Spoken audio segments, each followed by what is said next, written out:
हम जो ये जीवन जी रहे हैं, इस दुनिया में जो हम आए, परमात्मा की कृपा से आए। पर माँ बाप माध्यम हैं हमें इस दुनिया में लाने के लिए, ये जीवन देने के लिए। प्रथम गुरु माँ, इसीलिए कहा गया है कि माँ से हम सब कुछ सीखते हैं, खाना, उठना, बैठना, चलना, बोलना। एक संस्कार, हम कितनी भी डिग्रियां हासिल कर लें, कितने भी पढ़ लें, कैसे भी समाज में जी लें, पर जो संस्कार अगर हम माँ बाप की शरण में रहते हैं, जो संस्कार माँ बाप हमें देंगे, वो हमें कहीं नहीं मिल पाते हैं।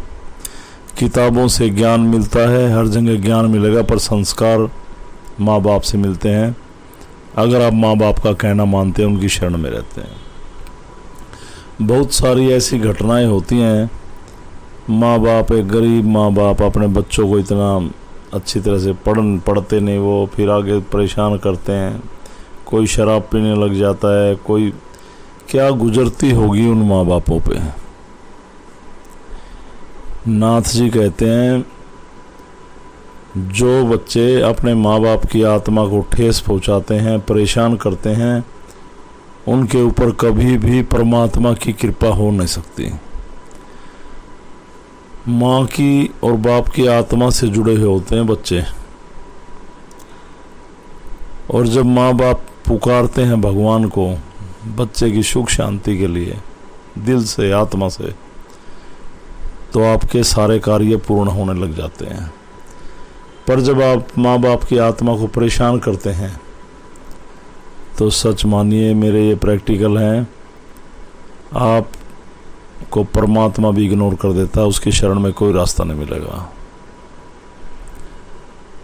तो मैं ये कहता हूँ, अब बूढ़े माँ बाप हो गए, हम फिर भी अपनी इच्छाएं उनसे पूरी करना चाहते हैं, जबकि वो हमारे लिए आज तक जीते आए, हमें जवान किया। हमारा फर्ज बनता है कि अब हम उनके लिए जिएं। ठीक है, युग बदल रहा है, आज का समय और है, माँ बाप का टाइम और था। भले वो काम आपको ना करना हो जो वो कह रहे हैं, पर उनके मुंह पे तो ऐसा मत करो। झगड़ा कर देते हैं घर में, कैसी कैसी उनको धमकियां देते हैं आजकल के बच्चे। जरा ये वीडियो सुनकर बैठ के सोचना, सभी काफ़ी शिकायतें आती हैं हमारे पास कि बच्चे यूं कह रहे हैं जी, कोई मरने की धमकी दे रहा है, कोई घर से भाग जाने की धमकी दे रहा है, कोई ये कह रहा है मैं खाना नहीं खाऊंगा, कोई ये कर दूंगा, ये कर दूंगा। ये समझ में नहीं आता। अरे जिसने अपने शरीर में आपको 9 महीने रखा, जो आहार माँ खाती, उस आहार से बांटकर अपनी कोशिकाओं के द्वारा आपको शक्ति दी। और एक नारी जब एक बेटे को या बेटी को जन्म देती है, तो उसका दूसरा जन्म होता है। और कितने दिन तक आपके पेशाब में पड़े रहे, आप रोते रहे, रात भर आपके लिए जागते रहे, आपके लिए क्या क्या नहीं किया। और ऐसे भी बड़े केस हैं, बहुएं आती हैं, लड़का माँ बाप को अवॉइड कर देता है, उसके लड़की जो बहू बन के आई है, उसकी समझ में नहीं आता, भाई उसको भी समझाओ, पर माँ बाप को परेशान मत करो। बहू की अच्छी ट्यूनिंग नहीं है तो माँ को भी समझा दो, बहू को भी समझा दो कि भाई आप मेरे से मतलब रखो, दोनों आपस में नहीं बनती तो दूर रहो, पर घर में विवाद ना हो। माँ बाप बहुत परेशान हो जाते हैं, और जो बच्चे माँ बाप को परेशान कर रहे हैं, तो आप भी माँ बाप बनेंगे, आपके बच्चे भी जवान होंगे, और जब ये खेल आपके बच्चे आपके साथ खेलेंगे, तो आपको पता चलेगा कि मैंने क्या परवरिश दी, मेरी क्या उम्मीदें थी। जब बैठ के रहोगे तो एक परंपरा मत बनाओ इसको। माँ बाप की आत्मा कहीं तक भी दुखी ना होने दें, उनका अच्छी तरह ध्यान रखें। ये नहीं होता कपड़े सिलवा दिए, खाना दे रहे हैं, आपके पास बहुत समय, उनके पास बैठें, वो चिंता में है, चिंता का विषय पूछें, उनको क्या तकलीफ है। उनके पास माँ बाप यही चाहते हैं कि बच्चे उनके पास घंटा 2 घंटा बैठें, उनके दुख सुख की पूछें, आप क्या कमा रहे हैं, कैसे घर चला रहे हैं, ये बात शेयर करें। इनसे इनका जीवन खुशहाल हो जाता है। अभी कई अखबारों में आता है कि बेटे ने माँ बाप को गोली मार दी प्रॉपर्टी के लिए, पैसे के लिए। अरे उनको तो कल जाना ही था, ये प्रॉपर्टी ये पैसा सब आपको तो था। ऐसी ऐसी घटनाएं सुनते हैं, सुन के दिल भी दहल उठता है, क्या कर रहे हैं सब। तो मेरा सभी, खासकर यहाँ दरबार में जितने भी जुड़े हुए लोग हैं, नौजवान बच्चे, बेटियां, भाई बहन जो भी हैं यहाँ पे हमारे,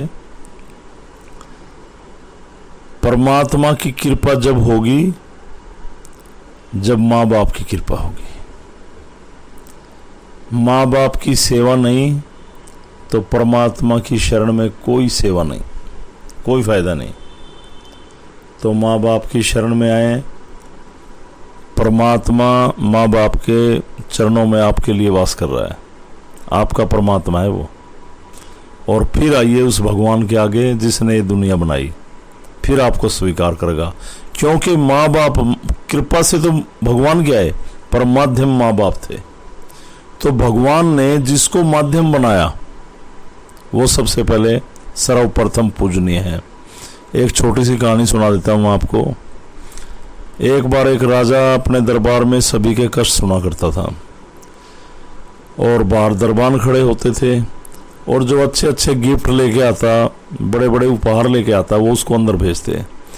एक गरीब में बड़ी आपत्ति आ गई, उसने सोचा मिले, तो गरीब से कपड़े, ऐसे कपड़े फटे पुराने पहन के खड़ा, उसको अंदर ना जाने दिया जाए।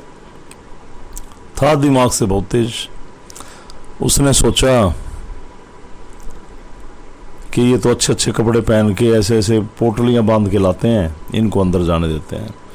तो उसने अच्छे कपड़ों का इंतजाम किया और एक गठरी में घर के फटे पुराने कपड़े ऐसे बांधे, और बाहर से गठरी नहीं, अच्छे कपड़े की, और सिर पे रखा और बोला मुझे जाने दो, राजा को आना, ये धन देना है, बड़े गिफ्ट हैं इसमें, बड़े उपहार हैं। तो दरबानों ने तुरंत कहा भेजो इसको राजा के पास। और राजा का एक बहुत सारे उपहार लेके आदमी आया है, मिलना चाहता है। उसने कहा भेजो। तो उसने राजा के दर्शन किए और वो गठरी रख के उस गठरी की परिक्रमा करने लगा और बार बार नमस्कार करता गठरी को। तो जो मंत्री बैठे थे अंदर, उन्होंने कहा अरे मूर्ख, तू राजा को नमस्कार कर, इसको क्या वो नमस्कार कर रहा है बार बार।